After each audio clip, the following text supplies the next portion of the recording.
Check out the Full Press Hockey Podcast with Jim Biringer, the best in the business. It's going to be great. Hello, everyone. Welcome back. This is Full Press NHL's Weekly Rumors Podcast. I'm your host, Jim Biringer, back alongside David Calabretta. We're going to mix some rumors in along with some stretch run of the Stanley Cup playoffs as we're rating down on the rest of the regular season. We're looking at, the Eastern Western Conference, where things stand, because there's 5 teams in each conference vying for 1-2 spots. And who would have thought that? We thought the Western Conference would have been locked up. We thought the Eastern Conference was, a couple of teams here. But coming out of the NHL trade deadline, the stretch run out of 4 nations, everybody's looking up north and everybody's pointing to Tuesday night's matchup. Ottawa Senators, Montreal Canadiens. What a big game.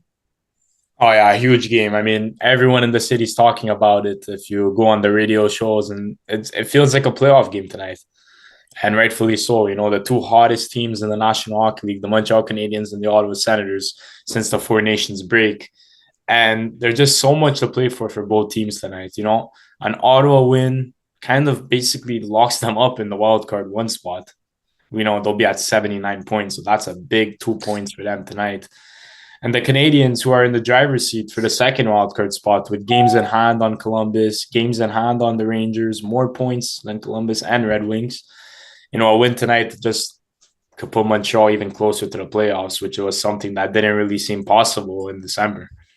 No, and we talked about it before the trade deadline. Like Jake Evans signs, he gets that new 4-year deal. And there were other pieces that could have moved at the deadline, but they didn't move them. And, Nick Suzuki told Kent Hughes he believed in the guys in the room. And it sounded, from the sounds of it sounded like Kent Hughes was going to do some other moves. And they just said, you know what, we're going to stand pat. And I think that was a good decision, especially coming from a guy like Suzuki, because, as the leader of the team, he's a big voice. He's backing up his play. Didn't get selected for Team Canada. And it's showing why Price should be on that team when the Olympics rolls around next February. He's been on a tear, man. He's put this team on his back. And, all the debate if he's not a number 1 center, it's throw it in the trash, because he is. And he's proving that he's a big game player. And look, if the Canadiens make the playoffs, I'm looking at Nick Suzuki, Cole Caulfield, and Sam Montembeault. These 3 guys have really just stepped it up in the last few weeks. And, it's exciting news. It's exciting stuff to see, because, the management could really rely on them for future seasons, that these guys are big game players. And when it's time, they'll show up. And obviously we got to talk about, because we posted the video on the YouTube page, Full Press Hockey, please subscribe. But like the last video, when we put it up about Lane Hutson, should be winning the Calder Trophy. That did well with our Canadian fan base. And I still think he should win it, even though it's going to be a really close, race for it, especially with Dustin Wolf still winning Calgary. But Hudson's played well. Gooley's new contract comes in next year. Slavkovsky's new deal steps up next year. Obviously, the injury to Kirby Dach. And I think the Montreal Canadiens, though they weren't active at the deadline, I think will be active in the offseason. And I think they're going to look for a 2C. We saw what they've done in the past off seasons. Alex Newhook at the draft, Kirby Dach at the draft. And part of that trade was moving out Romanoff to get that first-round pick to get Kirby Dach. Then you get Patrick Laine. And let's put all the talk aside of Patrick Laine and his minutes and, whether he should be playing and all that stuff. The guy's a goal scorer. This is what he does. If you expect defense out of Patrick Laine, then you're expecting too much from that player. That's not who he is. He's a goal scorer. And you can see it carries over. There's a domino effect. When he scores, everybody else is going. And so I think that's the area that Kent Hughes is really going to address. I know they discussed the Dylan Cozens thing. We'll get to that in a minute.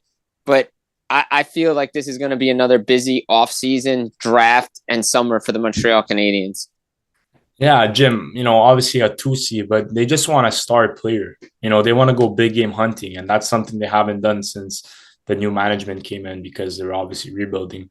But, you're getting Ivan Demidov next year. You're getting Goulet back. You're getting, your full team back, and you want to start competing for the playoffs and being a lock for the playoffs. That's what you want to be. You don't want to be, this year was being in the mix. It was fighting, playing meaningful games. But next year it's going to be, by February, you already want to be in that playoff spot and have some security.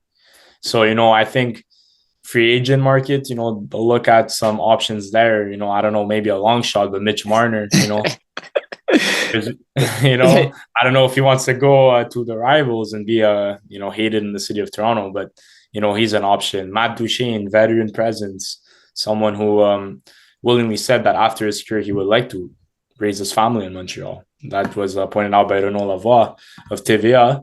Or if they want to go younger, they have to do a hockey trade. But Ken Hughes said it yesterday that they're probably going to have to overpay for a player, and they're okay with that. Yeah, no, they have to be, right? Because we said it from the beginning of the season, wrote about it, talked about it even in the summer.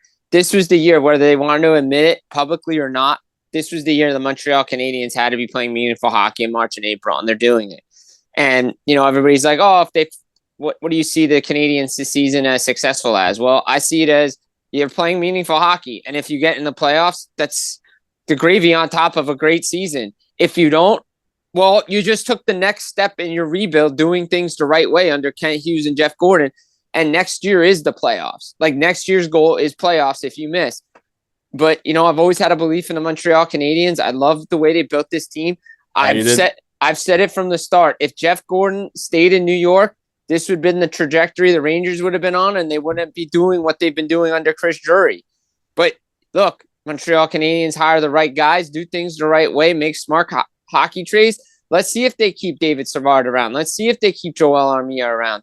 They have guys coming, so maybe those guys are replaceable. But if you can get them on a short-term deal, you keep them because you could see how well the mix is there in Montreal. Yeah, and it just – you don't want to think too ahead because you're enjoying the moment, but it's going to be an exciting summer for Montreal, and it's going to be an active one. They're going to try and make this team better. And they're a team to watch in the summer along with other teams. Right. And another team that definitely is the other side of the matchup, the Ottawa Senators at the trade deadline. They trade for Dylan Cozens, a hockey trade with the Buffalo Sabres in the division. They give up Josh Norris and Jacob Bedard-Docker.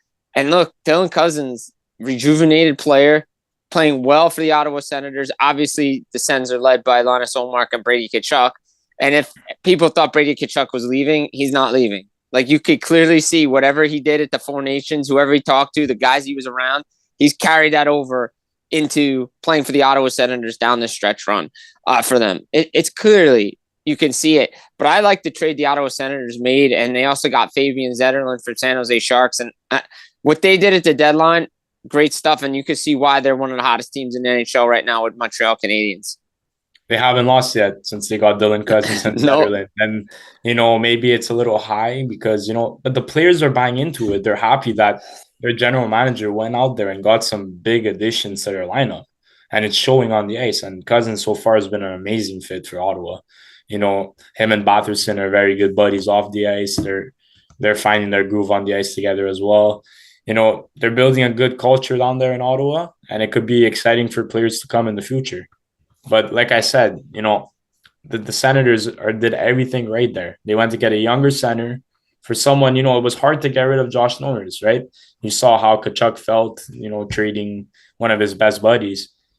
But it's a hockey decision, Norris, he's already injured with Buffalo. Yes, that's already tough. That's why they got rid of him, injury risk in Ottawa. And on Buffalo's side, I'm standing there like, do you guys really wanted to do this trade? I think there is better options out there. And I'm not hating on Josh Norris, but, the injuries keep piling up for him. No, exactly. And you look at it from the, we talked about it here. I mean, I proposed to Dylan Cozens and Bo Byram to Jersey for, Dawson Mercer and Nemec trade. I mean, that's a really good hockey trade that didn't happen. But again, look, Buffalo and Ottawa decided, okay, let's go inside the division and make a trade. And, we knew Cozens' name was out there. We've documented it all year. And the Ottawa Senators knew that this was their year. Like, how many times have you heard it over the last couple of years? This is the year the Senators got to make the playoffs. They got to be in the mix, this and that. Well, Steve Staios said, you know what? I'm going to do it. Whether people agree with it or not, I'm going to get Dylan Cozens. And he's made his hockey team better. And you can clearly see Dylan Cozens is out of Buffalo, and he's happier, and he's playing harder, and he's playing the guy like everybody thought he was going to be once he got out of Buffalo. No knock on Buffalo, but they have some culture issues that they need to talk about. Yeah, and Jim, we're going to see maybe a Tkachuk versus Tkachuk in the first round. as of right now. But again, the Atlantic is so close that Toronto, Tampa, or Florida could finish first at the end of the day. But like I said, it's going to go down to the wire. An amazing race coming up in the East for sure. Right. And if this game goes 3 points, right, like that helps both teams, both Montreal and Ottawa. Ottawa's still kind of going for that third seed too in the Atlantic. Everything's so tight. But this is what we talk about. This is why the regular season games matter. And this is why it's exciting down the stretch because, like, do you really think that if you put a play-in round that these games would matter? Like, these games matter right now. Every single game matters for the Montreal Canadiens in their schedule. And, you know, you don't want to look forward, but after Ottawa, they have the New York Islanders. That's another game that's important. So it just, you know, every game is a game 7 right now for both all these teams fighting for a playoff spot. Right. And we mentioned the Buffalo Sabres, right? And, you know, a lot of reports coming out there that Rasmus Dahlin said he wanted to be traded. And after a meeting with Kevin Adams, Dahlin clearly refuted it. But he did have the meeting, and he basically wanted to know what the direction of that team was. Because you move out a guy like Dylan Cozens, you know, other guys were available that they didn't make trades on because the asking prices were way too high. But they got to figure out what their direction is in Buffalo. Like, who do they want to be? What do they want to do? Because guys were calling about Owen Power. Guys were calling about JJ Peterka, Alex Tuck. Like, what does this team need to do to figure out and get in a position so they're playing meaningful hockey down the stretch like the teams in front of them are, like the Detroits, like the Ottawas, the Montreals, because Buffalo was supposed to be in this position. Yeah, I think the first step for Buffalo is really clearing the house and establishing a culture of a team that people want to play for, players want to play for. You know, that's step number one. You know, I think, you know, you're going to compare it to maybe Montreal and Ottawa. Like I said, you know, they got a new GM, new management. They created a different culture in the locker room. And I don't know if time will tell, but I think players are very interested in playing for these two teams. So I think that's step one of what Buffalo needs to do is change their culture, because right now it's just a losing city that no one wants to go to. And the only reason people may want to go to Buffalo is to watch the Buffalo Bills play football. That's the only reason players might want to sign there right now. And I'm sorry for being harsh, but it's the truth. No, it is the truth. Like, everybody wants to go watch the Bills play and Josh Allen. But the fact that Dahlin says he's committed there, Dahlin wants to stay there, wants to be a part of the solution. He doesn't want to leave like the other guys. That's huge. That says something about your captain. But they have to figure out what they're doing, because you got Bo Byram, who's RFA. He needs a new deal. Where's he going to play? You know, what's the changes that need to be made? Because you brought in Lindy Ruff. Everybody knew that wasn't the answer.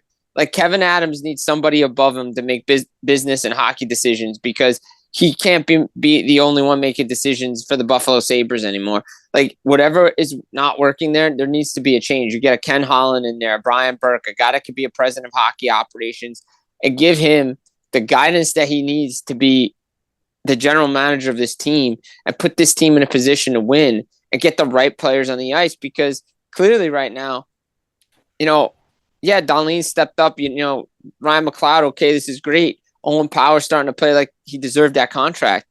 But they have, like you said, the biggest issue is the culture there. They accept losing, and losing is okay.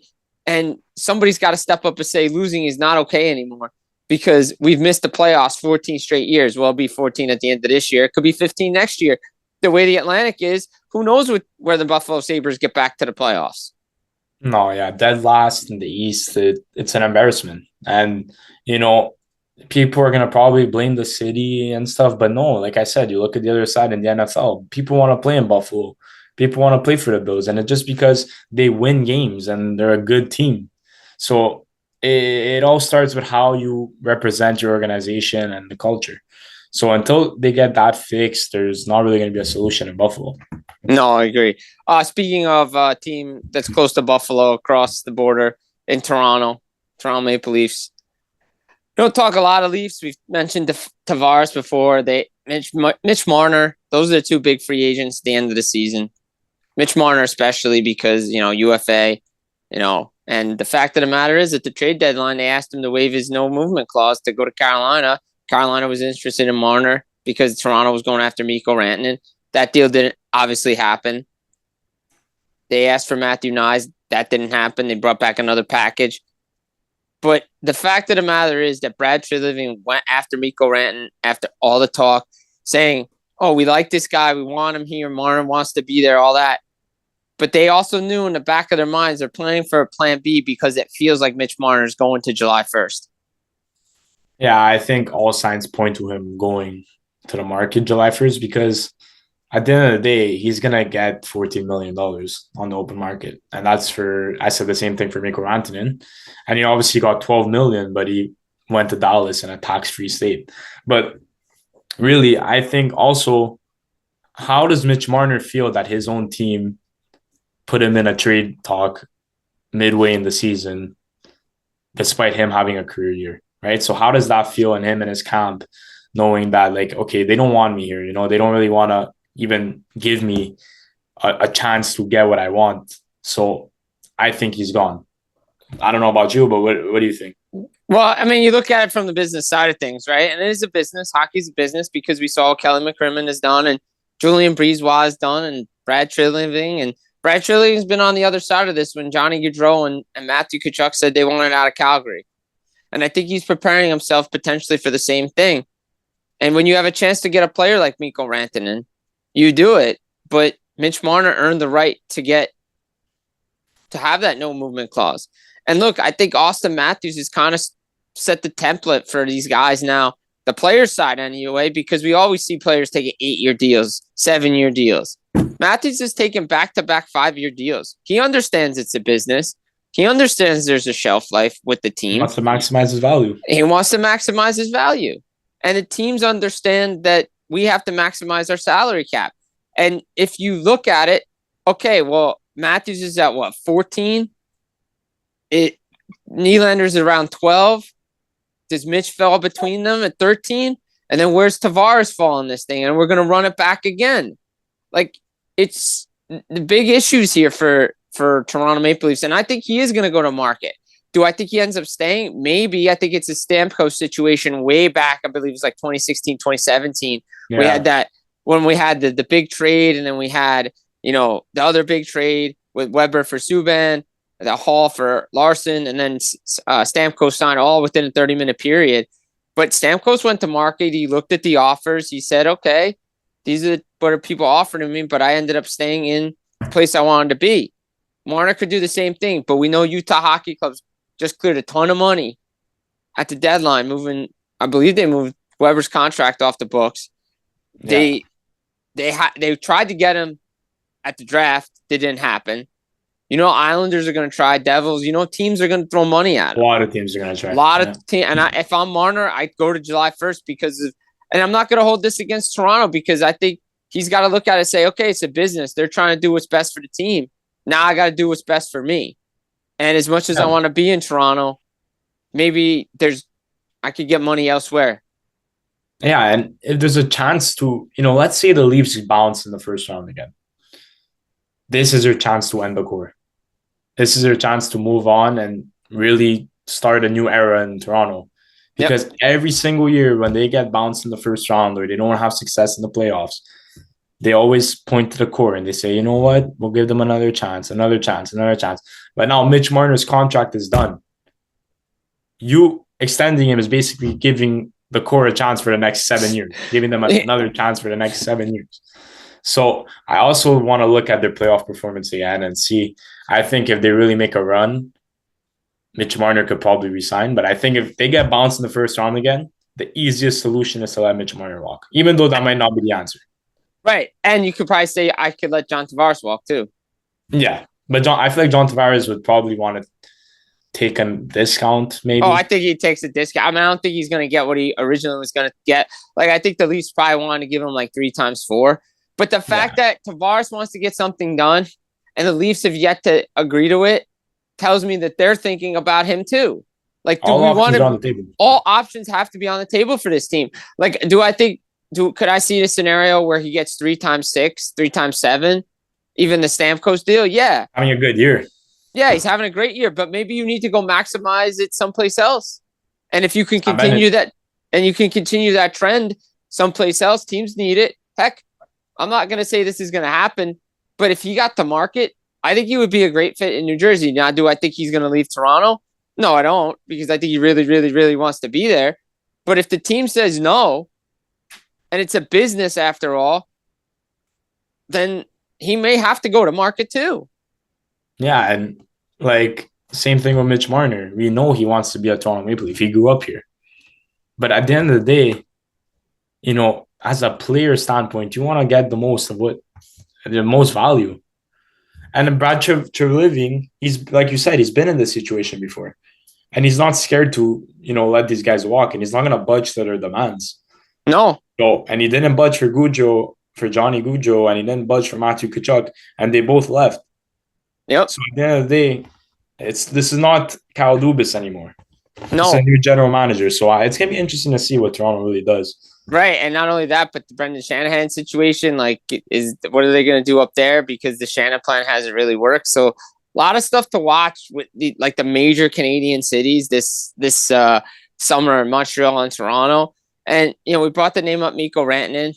He gets traded to Dallas. You made the call a couple podcasts ago. We were talking about where Rantanen could go. You said Dallas would be a good fit. We were bringing up hypothetical trades, but he goes there. He looks really comfortable. Again, I wrote about it, said it. It's got to make you wonder what Carolina was thinking, because it's easy to Monday morning quarterback and pile on. But we even said, even after the trade happened, what's Carolina thinking? Not getting a player to extend. And the fact of the matter now is all this stuff has come out about, really wanted to be in Colorado. We weren't going to sign an extension right away. He dragged him through the process and all of a sudden says, I want to get traded. Tells me he didn't want to be there in the first place and wasn't going to sign there in the first place. So maybe you should have gone with the guy who was already locked into an 8-year deal in Vancouver. They should have. And that, I think it's a mistake Tulsky will never make again. Yeah. But, he mentioned that their plan was to really bring him in first and try and convince, him to stay. But maybe that works. Maybe that works on a mid-level player. But when you're getting a star player who's been playing with the Colorado Avalanche for the last 10 years, won a Stanley Cup, knows what it's like to win, the city adored him, it's going to be hard to sway him to Carolina. And it's not a job on them. But they don't have a history of paying their guys. They don't have a history of, keeping star players.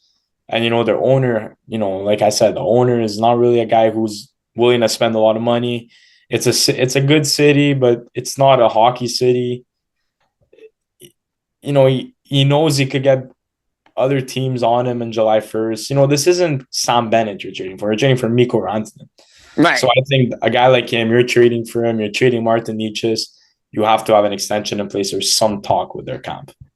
Easily. And the camp didn't allow the talk to happen before the trade. So that already tells you, which is a sign that should have put that. And I know Tulsky's has said, I want to be aggressive still. We got to be aggressive. And the Jake Getzel situation was different because they had other guys to sign.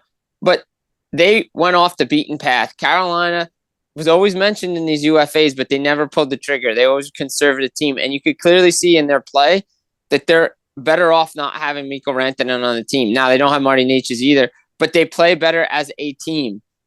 The guys that they have fit Rob Brendamore's system. Mikko Rantanen didn't. Yeah, and I have another thing to say. I'm seeing him linked to Mitch Marner.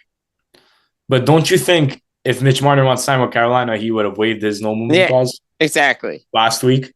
Yeah, he didn't.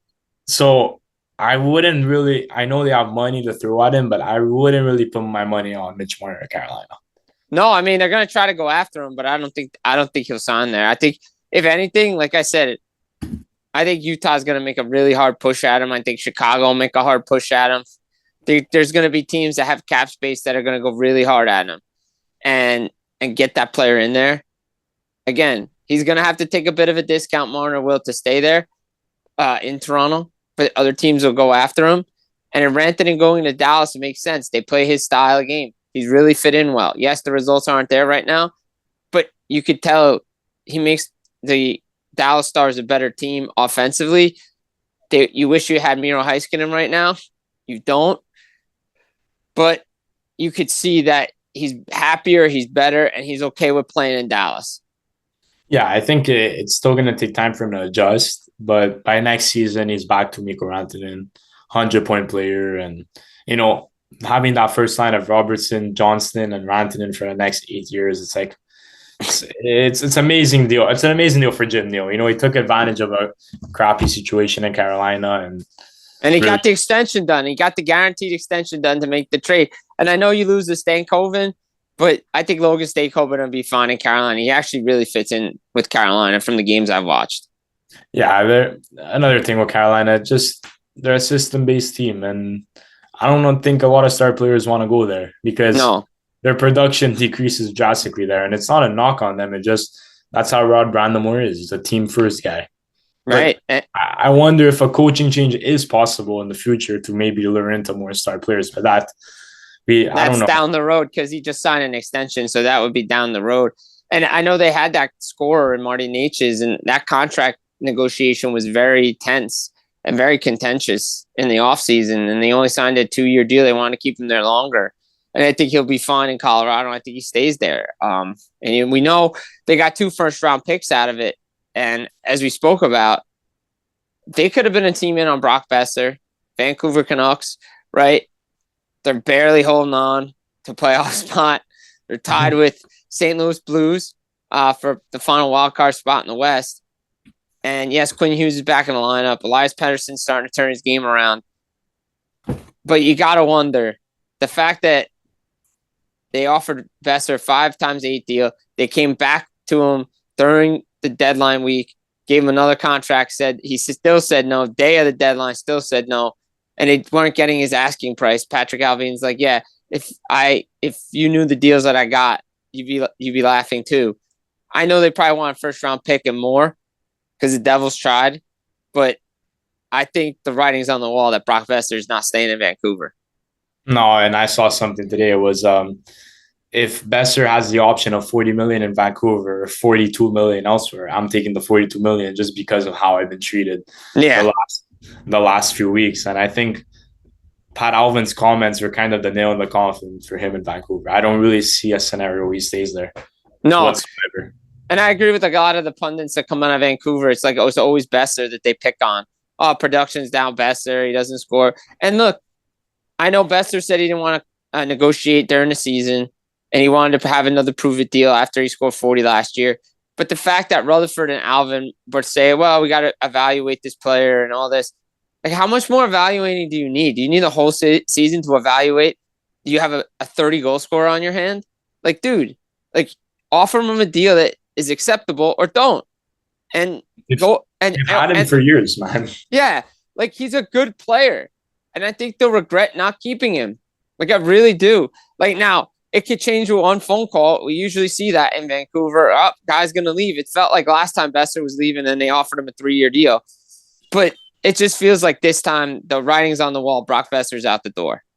Yeah, I think so too, Jim. I don't see, unless he really stands out in the playoffs, and if they make the playoffs, but if he really stands out in the playoffs. But if I'm Vancouver, I'd want to keep him because he's our best goal scorer on our team. But yes, he is, because they have inconsistent issues there too. So it's going to be interesting to see what happens down the stretch run here in the regular season as we head towards the Stanley Cup playoffs. Every spot's on the line. We got teams battling in the East and the West. It's going to be a fun time. Games matter. And here, Full Press NHL Podcast, we're going to keep you up to date every week as we always do. Jim Biringer, David Calabretta, guys, subscribe again. Click the notify button. Like us on YouTube as well.